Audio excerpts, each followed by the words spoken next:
समाहित शांत वृत्ति का संत होगा वो हो पाएगा। अब बाकी थोड़ा वृत्ति की एकाग्रता में जो आनंद है वो लेके भगे लोगों को। उन्होंने कहा बस हमारा काम हो गया इतने से, इससे ज्यादा हमको क्या करना है। इसलिए संसारी लोग लौट गए वहीं से, इतना ही बहुत है। एक बार की बात है,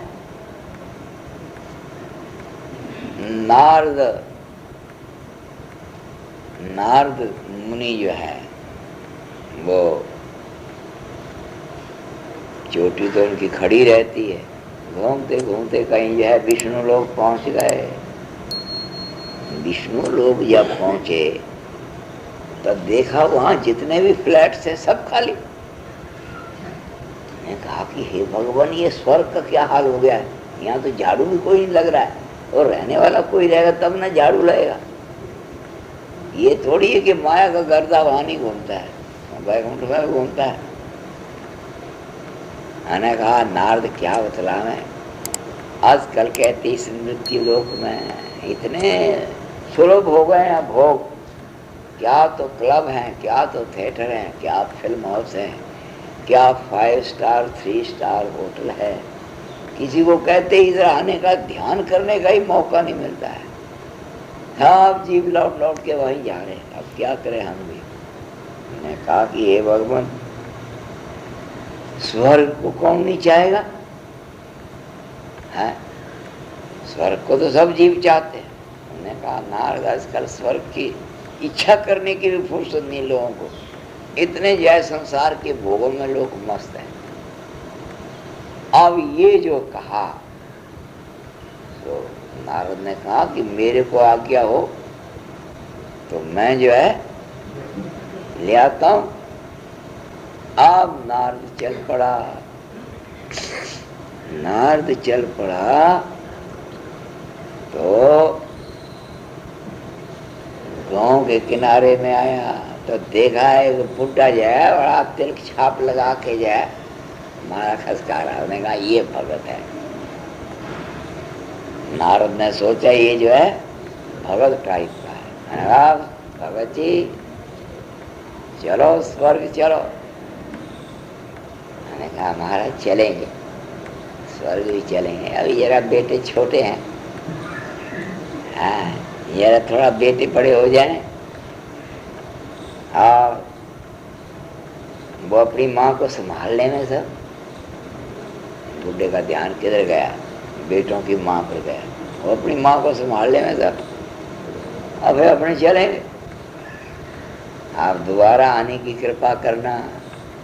नारद ने कहा कि ये तो पहला बार ही खाली गया, चलो आगे चलो भाई। आगे गए तो एक बुढ़ा जो है खाट पर बैठे अपना हुक्का गुड़गुड़ा रहा है। मैंने कहा स्वर्ग चलो, विष्णु भगवान याद कर रहे हैं। मैंने कहा महाराज चलेंगे, किंतु ये बताओ मैं कोई तुम्हारी तरह फक्कड़ हूँ, मेरे पीछे कितने हैं? क्या ये मेरी भैंसें भी स्वर्ग जा सकती हैं? बेटा बेटी की तो बात ही छोड़ो। मैंने कहा भाई भैंस तो स्वर्ग कैसे जाएगी? मैंने कहा महाराज तो हम वैसे स्वर्ग में नहीं जाना चाहते। और इस तरह घूमते घूमते नारद को काफी लंबा रन करना पड़ा। थोड़े से भक्त मिले, थोड़े से भक्त मिले तो एक पार्टी बना के हरिनाम कीर्तन करके जाए छुम छुम छुम। हाँ हाँ चली पार्टी चली।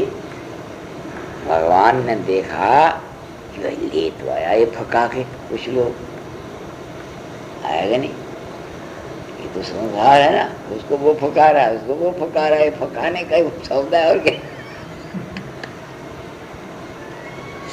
बेटे को माँ फका रही, माँ को बेटा फका रहा, पति को पत्नी फका रही, पत्नी को ये पति फका रहा है। ये चलता है। भगत जो है वो भक्तों को फकाता है कि चलो इधर। और इस तरह ये पार्टी चली। भगवान ने कहा कि इनमें कितने भक्त मेरे पास आने काबिल है, पहले देखो तो। माया को बोला इधर आ, कि जाओ थोड़ा सा अपना चमत्कार दिखाओ, तू तो बड़ी सिद्ध हो ना हमारी, चमत्कार दिखा। माया ने क्या किया, और तांबे की वर्षा कर दिया, तांबे की वर्षा कर डाली। अब वो भक्त पार्टी आ रही थी खड़ताल बजाती हुई सामने से, मैं देखा रहे तांबे की तो खाने लगी पड़ी, बाप रे बाप, आजकल विज्ञान का युग, तांबा कितनी कीमती चीज है, चलो इकट्ठा करो तांबा। नारद ने कहा रे हाथ मत लगाओ इसमें, आगे चलो। मैंने कहा महाराज आप तो कहते हो, किंतु हम लोग संसारी भी तो हैं, मुझे थोड़ा लेने दो, क्या बिगड़ेगा आपका। रास्ते में पड़ा। अब जैसे तैसे नारद ने लेक्चर मारा, कुछ लोगों को तो विरक्त कर ही दिया वहां से, और कुछ लोग तांबे में चिपक गए खान में, उनका अपना धंधा चल पड़ा। आगे गए तो माया ने देखा कि तांबे में कम लोग फंसे हैं, चांदी की वर्षा कर डाली। चम जाए, हिमालय जैसे चमकता है ना, ऐसा चांदी चमकने लगा, ऐसा जो चमकने लगा तो भगत लोग चिपक गए। ऐसा कहोगे गप्पे मार रहे, गप्पे नहीं मार रहे, सच्ची बात कर रहे हैं।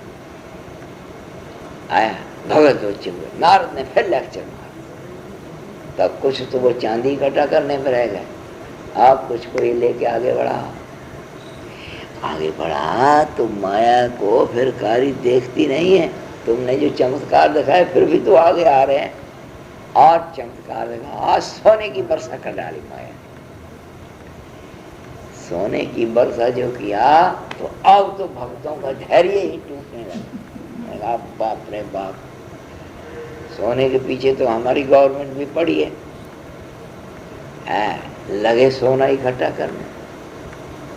फिर नारद ने लेक्चर मारा कि अरे आगे इससे भी ज्यादा कीमती तत्व मिलने वाला है, क्यों फंस रहे हो यार।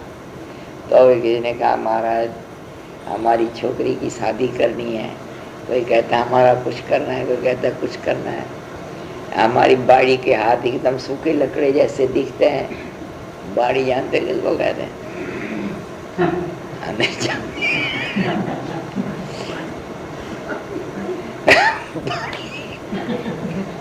फुल बाड़ी नहीं होती है, बाड़ी माने फूल बाड़ी जिसमें फूल लगे, बाड़ी शब्द आएगा नहीं।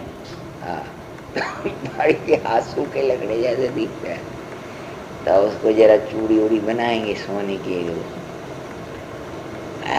लगे अब कुछ तो बच गया। फिर भी आगे गए तो माया भगवती ने हीरे की वर्षा करा। अब हीरा तो सोने का भी गुरु है, वो हीरा इकट्ठा करने लगे। उसने कहा क्यों फंस रहे हो, आगे देखो तो सही, तुम लोगों को क्या मिलता है। कुछ वहां से बचे। तो आजकल वो वैज्ञानिक दृष्टि से वो प्लूटोनियम क्या वो है ना, है हाँ, वो सबसे ज्यादा कीमती, उसकी वर्षा कर डाली है। उसमें लोग चिपक गए। थोड़े से बचे इक्के दुक्के, वो भगवान के सामने ले जाके खड़े कर दिए। और फ्लैट तो वहाँ बहुत खाली थे, 5-10 फ्लैटों में ये आ गए बेचारे। अब वो गैस के चूल्हे पे लगी उनकी रोटी बनने। आए तो नारद ने कहा मैं तो जाता हूँ, तो नारद वहाँ से खसक गया। तो खैर जाने दो नारद को। तो मने क्या निकला कि ये जो मुमुक्षु है, कहोगे महाराज वो तांबे की खान कहाँ है, ये जो अन्नमय कोश है, कुछ लोग तो इस अन्नमय कोश में फंसे पड़े हैं, वो इसके मोह से ही ऊपर उठना नहीं चाहते। अब फिर गुरु ने ज्ञान दिया तो प्राणमय कोश, चांदी क्या है, प्राणमय कोश, प्राणमय कोश में फंस गए। अरे प्राणमय कोश में तब ना वो घर में जो कुछ भी है वो हमारा है। अब प्राणमय कोश नहीं है तब तो घर में क्या था। तो प्राणमय कोश चांदी हुआ कि नहीं, ये प्राणमय कोश में फंस गए। फिर नारद ने लेक्चर मारा, प्राणमय कोश से बाहर किया तो आगे आ गया क्या वाला, सोने आ गया। अब मनोमय कोश है उसमें फंस गए। अब अब वहां से भी लेक्चर मारा तो आगे आया विज्ञानमय कोश, उसमें लोग फंस गए। तो बहुत से लोग तो मन की कल्पना में उलझे पड़े हैं, स्वर्ग ठीक होगा कि नरक ठीक होगा कि ये मनुष्य लोग ठीक होगा, इन कल्पनाओं में फंसे पड़े हैं। अब बहुत से लोग बुद्धि के जाल में फंसे पड़े हैं, चिड़िया की तरह फुर फुर फुर फुर कर रहे हैं। बुद्धि का जाल क्या है? नॉवेल्स इत्यादि, नॉवेल स्टडी क्या है? बुद्धि का जाल है। उनको बोलो कि उपनिषद सुनो, वेदांत विद्या सुनो, तो कहना हमारा वो तो मेरे कुछ समझ में नहीं आती। और नॉवल कोई दे दे उठा के तो रात भर तारे की तरह आंखें खोले खोले देखते रहेगा। अब बताओ वाला, तब बुद्धि की कल्पना में बाकी जो बचे थोड़े से वो आनंदमय कोश है। आनंदमय कोश सबसे ज्यादा कीमती है। अब जो थोड़े से बचे वो बैकुंठ पहुंच गए। कहोगे ये बैकुंठ लोग कहाँ है हमारा है? तो लोगों ने तो पता नहीं कहाँ बता देना है, वहाँ बाप पहुंचे ना हम पहुंचे। बैकुंठ का मतलब कुंठा। कुंठा क्या वाला? कुंठा किसको कहे? विगता कुंठा, विकुंठा आया।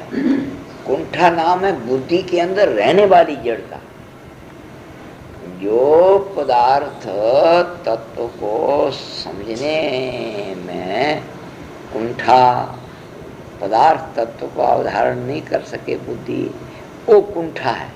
इस कुंठा को जिसने निकाल दिया तब विकुंठा हो गई। विकुंठा वैकुंठम आया तो वैकुंठ हो गया। विकुंठा बुद्धि से निकली तो वैकुंठ हो गया। अब वैकुंठ हुआ तो इस बुद्धि ने तुमको किसका दर्शन करवाने वाला? तब विष्णु का दर्शन होगा कि नहीं? ये कहते जाओ साकेत लोक में। साकेत लोक इस दुनिया में बोला है, ये है वैकुंठ। बुद्धि से जब विकुंठा हट गई तो तुमको जो है विष्णु का दर्शन अपने आप हो जाएगा वैकुंठ में। और जब तक कुंठा बुद्धि में है तब तक तुम घूमते रहो ऊपर नीचे, ये विष्णु जो है तुमको मिलने वाला नहीं। इसलिए हृदय के अंदर आओ, यहीं वो बैकुंठा है, यहीं बैकुंठ है। और इस बैकुंठ लोक में विष्णु रहता है। और विष्णु जहाँ है, विष्णु की माया भी वही है, लक्ष्मी भी वही है। इसलिए किंतु विष्णु से दोस्ती करने वाला माया उसको तंग नहीं करती। माया कहती इसको छोड़ो, आया।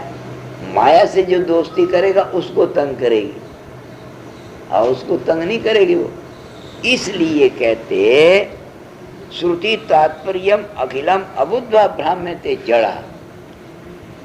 कहते जड़ जो है वो श्रुति का तात्पर्य क्या है इसको तो समझा नहीं। अभ्राम्यते विवेकित्वखिलं बुद्ध्वा तिष्ठत्यानंद वारिधौ। किंतु विवेकी जो है वो तो समझ गया, विवेचन किया सत और असत का। सत असत का जब विवेचन किया तो वो सब समझ गया। और पांचों कोशों से परे आनंद वारिधौ, आनंद समुद्र। तो आनंद समुद्र जो है इस समुद्र में पहुंच गया।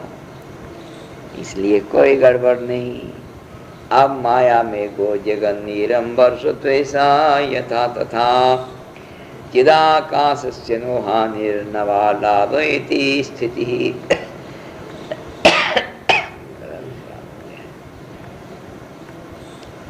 इसलिए आचार्य कहते हैं माया मेघो जगत नीर।